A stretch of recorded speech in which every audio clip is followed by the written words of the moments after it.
안녕하세요. 절대값TV의 명품 PD 한PD입니다. 자, 오늘 이 시간은 최근에 그 전세 가격 폭등하고 전세는 마르고 그리고 월세와 반전세는 급증하고 있다. 자, 그 이유와 그것의 부작용, 자, 그리고 어떤 문제가 있는가 한번 자세히 알아보겠습니다. 3년 전 집값이 현재의 전세값이라고 그래요. 서울의 지난달 평균 전세값이 6억 4,345만 원. 이게 이제 매매가와 비교해 보니까 2017년 10월에 6억 4,468만 원. 그러니까 3년 전에 매매 가격이 현재 전세 가격이 됐다는 거예요. 자, 인천의 경우에 전세 가격이 2억 6,244만 원인데 역시 3년 전에 8월달 매매 가격이 2억 6,336만 원이라는 거예요. 자, 한번 경기도를 보시죠. 경기도의 전세 가격이 더 가파르게 올랐다고 그래요. 자, 2019년 11월에 평균 매매 가격이 3억 6,139만 원. 자, 현재 3억 6,172만 원. 3년 전에 전세 가격이 3년 전에 매매 가격이 현재 전세 가격이 됐다. 전세 가격이 폭등했다는 거죠. 그 최근에 그 서울 경기도 수도권의 매매 가격의 폭등의 원인은 전세 가격의 폭등이에요. 자, 그러면 우리가 전세 가격이 왜 올랐는가 이유를 알면 결국 문제의 원인을 파악하고 그 문제를 해결할 수 있는 거예요. 얼마나 이 전세 가격이 지금 폭등하고 있는 거는 자, 신문에 나온 내용이에요. 이게 예를 들어서 설명한 거예요. 예를 인천시예요. 인천시 연수구 송도동 더샵 송도 마리나베이. 송도 마리나베이가 송도에서 그렇게 입지가 좋은 아파트는 아니에요. 좀 외곽에 있는 것 같아요. 제가 보기. 자, 그런데 지난달 전세 가격이 6억 5천만 원에 계약이 체결됐다고 그래요. 자, 같은 달 12일에 5억 원. 그러니까 1억 5천이 올랐다는 거예요. 지금 경기도 수도권이 전세 가격이 이렇게 급등을 하고 있다는 거예요. 자, 더 기가 막힌 것은 경기도 시흥시 정왕동 영남아파트 6차. 자, 이 정왕동 영남 아파트는 아주 입지가 좋은 아파트도 아니고 아주 인기가 있는 지역도 아니에요. 공장 근처이니까 그렇게 선호하는 지역도 아닌데 5구 스타일. 지난달에 7일 역대 전세 최고가를 기록했다고 3억 1천만 원. 제가 알기로는 이거 매매가가 한 3년 전에 2억 조금 넘었을까요? 근데 지금 전세가가 3억 1천이라는 거예요. 자, 이 정도로 전세 가격이 급등을 하고 있다. 자, 이런 전세 가격의 폭등이 서울 경기도의 매매 가격을 폭등시키고 있는 거예요. 그 원인은 전세 가격의 폭등에 있다라는 거예요. 자, 역시 이거 지난 7월에 2억 9,500만 원. 자, 그것보다 가격이 한 1,000 얼마가 올라왔다는 거죠. 자, 지금 그 서울의 전세 가격이 얼마나 폭등을 하는지 서울의 그 반지하, 역세권 반지하도 1억이고 빌라 같은 경우 신축급은 2억 5천, 3억 그 정도 줘야 돼요. 3억이면 싼 거죠. 입지가 좋은 곳에는. 자, 그 정도로 지금 전세 가격이 폭등을 하고 있다는 거예요. 전세 가격의 폭등. 최근에 그 매매 가격의 폭등의 원인을 제 나름대로 파악할 때는 어떤 그 구조적 폭등장. 지금 그 정부가 만들어 놓은 규제 때문에 그리고 코로나 바이러스로 인한 초저금리, 자, 그런 그 환경에서 구조적 폭등장을 만들고 있는데, 자, 그 원인의 핵심은 전세가 폭등이다 라는 것이죠. 자, 그러면 전세 가격 폭등을 시켰던 원인이 뭐냐?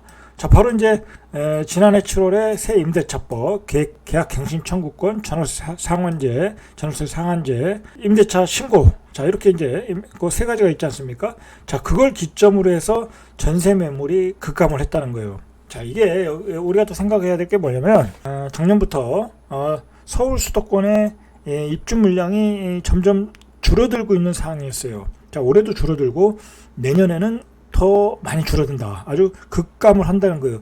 그 상황에서 정부가 임대차 보호 3법을 시행을 하면서 전세 매물이 더 말라버렸다. 그러니까 정부의 규제가 오히려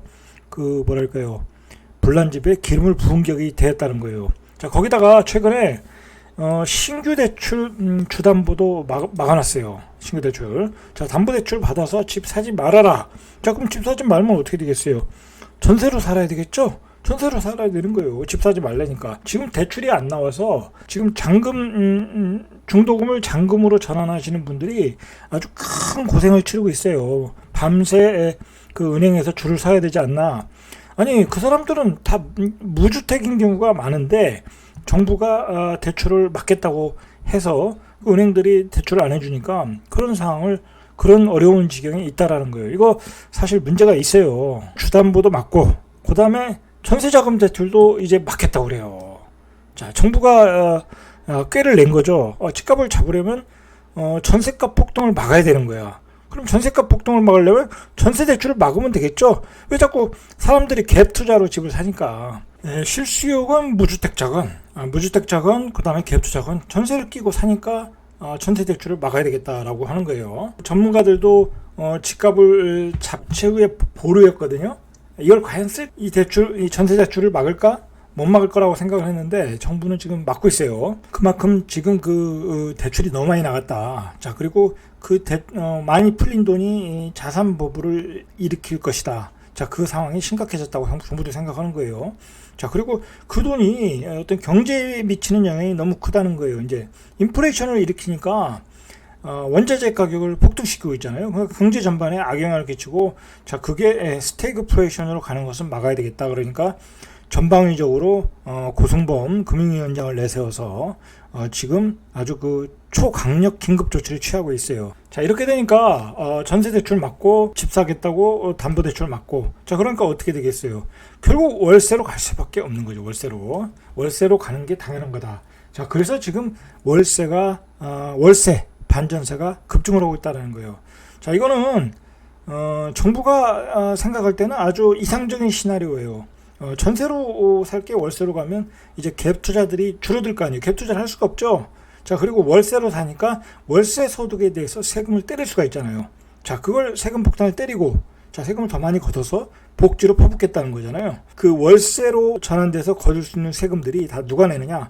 월세 세입자가 결국은 낸다. 자, 그래서 세금이 전가되고 있다라는 거예요, 지금. 자, 그래서 지금 그 월세나 반전세가 급증을 하고 있다고 그래요.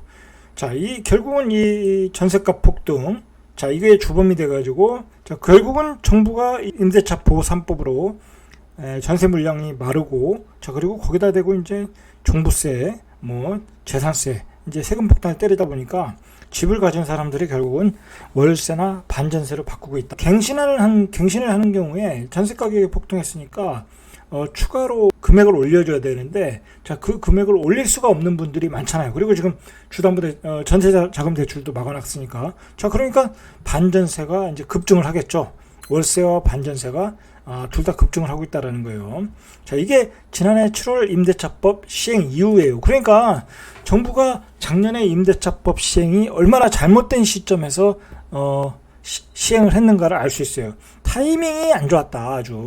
아주 타이밍이 안 좋았다. 공급도 모자랄 때고, 자, 그리고 대출을 막아야 되는 상황에서 임대차법을 시행했다. 자, 그러니까 당연히 월세가 심화될 수밖에 없다. 자, 월세가 심화되면 그 월세의 그 세금의 전가가 본격적으로 시작될 것이라는 거예요. 월세 반전세가 어느 정도 늘었냐면은, 지난달 서울 아파트 임대차 계약이 12,567건 계약일 기준으로, 근데 반전세 계약이 4,954건. 자, 반전세예요. 전체 39.4, 거의 40%를 차지했다는 거예요. 그러니까 6대 4의 비율로 6은 전세, 그 다음에 4는 반전세, 월세로 가고 있다는 거예요. 자, 반전세가 급증한 것은 지난해 7월 시행한 임대차법이 결정적인 영향이었다. 그러니까 정부의 이 부동산 대책의 어떤 그 결정적인 패착이었다는 거예요. 자, 예전에 제가 이제 앞으로 200만 원 내고 사는 월세 시대가 올 것이다라는 얘기를 했어요. 자, 200만 원, 300만 원 내는 것은 외국에서 보편화돼 있어요. 미국이나 유럽에서. 자, 그런 데는 소득이 많아서 그럴 수도 있고, 그리고 집을 투기 수단으로 생각하지도 않고 소유 수단으로 생각하지도 않아요. 자, 그러니까 200만 원, 300만 원 그렇게 내는 것에 대해서 어떤 일상적이게 되어 있어요. 근데 우리가 월세 200만 원을 내고 산다는 것은 아직도 우리나라 사회에서는 쉽지가 않겠죠. 그렇지 않습니까? 우리가 소득이 높은 나라도 아니고. 자, 그런데 문제는 뭐냐면 고액 월세가 늘고 있다는 거죠. 지난달까지 월세를 낀 아파트 총 거래가 42,672건이라고 해요. 자, 이 중에서 월세 100만 원을 낀 거래가 12,397건이에요. 자, 29%, 한 30%를 차지했어요. 월세 100만 원 정도 내는 게. 자, 월세 100만 원 내는 것도 셀러리맨 입장에서 쉽지 않아요. 월 100천만 원 버는 사람도 아니고 월 500만 원 버는 사람도 월세 100만 원 내는 것도 쉽지도 않고 쉽지 않다라는 거예요. 이제 그만큼 이제 우리가 이제 이나마 이제 반전세가 있어서 이제 월세 100만 원이지만 반전세마저도 없으면 이제 월세 200만 원 시대가 온다라는 거예요. 자, 월세 500만 원 이상은 한 220건, 0.5%. 많지는 않아요. 500만 원 이상은. 뭐 1000만 원 이상도 25건이 있다. 뭐 이런 것은 중요한 것은 아니고. 자, 중요한 것은 뭐냐면 보시면 예를 들어 송파구 가락동의 헬리오시트 전용 면적 8사의 경우가 작년에 보증금 1억 원에 월세 250에 거래가 됐대요. 이게 다수 거래가 됐다는 거야. 그 아무리 헬리오시트라고 하지만 월세 250만 원 내고 사는 게 쉽겠습니까? 그거 쉽지 않아요. 그렇지 않습니까? 한 1000만 원 정도 벌어야 한 7, 800 벌어야 250 내고 살 수 있겠죠. 근데 뭐 월 소득이 7, 800이라는 게 쉬운 일이 아니잖아요. 뭐 거의 뭐 연봉 1억이 되는 건데 할 수 없이 사는 경우에 그 교육 여건 아니면 뭐 직장 때문에 할 수 없이 사는 경우에 이렇게 그 250씩 살고 있다. 우리도 벌써 이제 월세 200만 원 시대가 눈앞에 와 있는 거예요. 자, 그런데 문제는 뭐냐면 지난달 보증금 1억 원에 월세 350만 원에 거래가 이루어졌다는 거예요. 물론 이게 다수의 거래는 아니겠지만 이렇게 거래가 가격이 올라간 거래가 되고 있다라는 게 문제죠. 이제 강남에서 자, 이렇게 그 월세가 증가하는 이유는 계약 갱신을 해야 되는데 전세금을 확 올려줘야 되거든요. 많이 이제 급등했으니까. 자, 올려줘야 되는데 전세금을 올려줄 수가 없는 거예요. 대출이 안 나오니까. 자, 그러니까 결국은 그 올리는 금액을 반 월세로 전환을 해서 반 전세가 되는 거예요. 자, 그래서 치솟는 전세금을 감당하지 못하는 세입자들이 결국 월세 금액을 감소하게 된다. 자, 이게 문제는 뭐냐면 내년 7월 이후에 계약 갱신 만료 물량이 많이 시장에 나오거든요. 자, 이런 그 월세화 현상은 더욱 가속화될 거라는 거예요. 자, 그러니까 월세 폭등은 이제 당연한 이야기예요. 이제 사람들이 못 올려주는 전세 가격을 월세로 전환하면서 월세 금액이 올라갈 것이라는 거예요. 최근에 정부가 그 대출 규제, 심지어 이제 전세 대출까지 막고 있는데 결국은 이 정부 규제가 너무 갑작스럽게 또 그리고 급진적으로 이루어지고 있다라는 거예요. 이게 문제는 우리가 금리를 올릴 때도 미국 같은 경우에 시장에 충격을 주지 않으라고 베이비 스텝이라고 하잖아요. 베이비 스텝으로 올리는데 우리나라는 집 사는 사람들한테 뭔 원수가 졌는지 그리고 전세 사는 사람들한테 뭔 원수가 졌는지 뭐라 그럴까요? 너 한번 뒤통수 한번 맞아봐라. 뭐 그런 감정을 가지고 올리는 것 같아요. 갑작스럽게. 아니 세상에 그 무주택자들이 집을 사는데 대출이 안 나오면 그게 말이 되겠습니까? 그렇지 않습니까? 그리고 전세로 사는데 금액을 올리는데 대출이 안 나온다. 그게 말이 되겠습니까? 말이 안 되잖아요. 그죠? 금액을 서서히 줄이는 것은 그럴 수 있지만 갑자기 안 나온다 연말에 그런 거는 좀 국가의 어떤 그 대책으로서는 부적합한 것 같아요. 아니 빤히 국민들이 계약을 하고 몇 개월 뒤에 잔금을 치른다는 걸 아는데 거기다 대고 무조건 시장을 막겠다, 대출을 막겠다. 자, 그게 과연 뭐 민주정부라는 좌파정부에서 하는 게 맞는가라고 생각을 해보면 아니오시다라는 얘기죠. 아니오시다. 앞으로는 그 월세 세상이 되는 것은 지금의 정부의 어떤 정책으로 보면 거의 명확한 것 같아요. 자, 정부가 계속해서 그 공시지가를 올리지 않습니까? 올해 서울 공시지가가 19.89 거의 20%를 올리면서 세금 폭탄을 때리고 있어요. 자산세, 보유세, 종부세. 자, 그것만 따르는 게 아니라 재초안, 재건축, 초과 환수, 자, 이익금도 때리고 있고. 자, 그래서 그 고가주택 가지신 분들은 그 1년 내내 하는 게 뭐냐면 그 세금을 모아나가는 거야. 낼 세금들을 모아나가는 거야. 자, 그러면 그 사람들이 세금을 어디서 모아나가겠어요? 결국은 월세 소득에서 월세 소득을 받아가지고 모아 나가는 거예요. 그렇다고 뭐 계속 올라갈 것 같으니까 팔지도 못하고. 자, 그러니까 그걸 전세 놨던 것을 월세로 놓으면서 계속해서 세금을 받아가지고 올리고 있다라는 거예요. 자, 그리고 내년부터 올해 6월에 임대차법의 마지막 퍼즐 임대차 신고제가 시행됐는데 이제 내년부터 이제 본격적으로 이제 신고가 되는 건데 자, 이렇게 되면 집주인들의 임대소득이 노출되죠. 자, 노출되니까 어떻게 되겠어요? 세금을 많이 내야 되겠죠, 결국은. 자, 많이 내야 되니까 월세가 더 올라갈 가능성이 있겠죠. 자기가 뭐 수익이 나야 뭐 세금을 내는 거지. 수익 난 거를 다 세금 낼 수는 없잖아요. 자, 그러니까 결국은 임차인들에게 세금은 전가될 수밖에 없다. 월세 가격이 오르면 오를 만큼 그 세금은 임차인들이 내고 있는 거예요. 자, 우리가 이 월세 세상, 전세 세상이지 않습니까? 자, 근데 이 월세 세상이 되면 어떻게 될 것인가? 이게 보편화되면 어떻게 될 것인가? 자, 어쨌든 그 좌파 정부가 바라는 것은 지금 전세 시장이 보편화되는 걸 바라지 않아요. 왜냐면 전세값 끼고 계속 갭 투자들, 투기꾼들이 돈 한다고 생각을 하니까.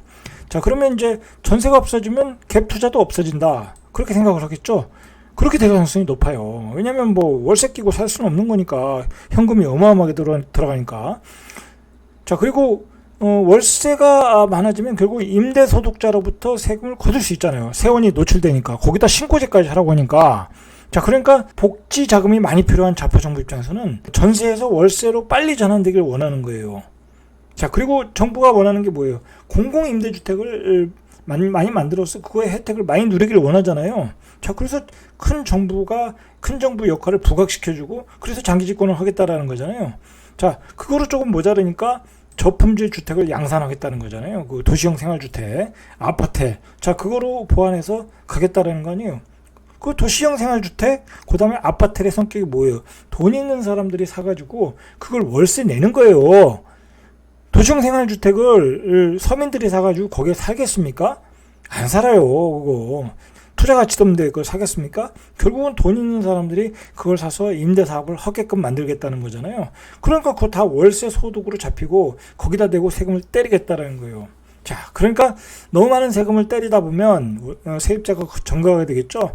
그래서 월세를 세입자들에게 조금 환급을 해주고 뭐 그런 얘기가 나오는 거 아니겠습니까? 자, 그리고 월세를 살다 보면 결국 자기 집을 안 갖게 되잖아요. 그죠? 자산이 늘어나지 않으니까 보수화도 막을 수 있어요. 보수화도. 자, 그리고 좌파 정부가 집중해서 만드는 어떤 수도권 외곽의 공공임대, 공공주택, 그리고 뭐 분양주택, 그런 쪽으로 가서 분양받아 살아라라고 이제 뭐랄까요? 퍼즐이 맞춰지는 거겠죠. 자, 이 모든 것이 판이 짜여진 대로 갈 수가 있다라는 거예요. 전세가 월세가 되면 좌파 정부가 원하는 그림대로 다 갈 수 있다. 이게 바로 좌파 정부가 그리고 있는 큰 그림이 아닐까 저는 그렇게 생각합니다. 전세가 월세로 바뀌는 세상. 자, 오늘은 여기까지. 이상 절대값 튜브의 명품 PD 한 PD였습니다.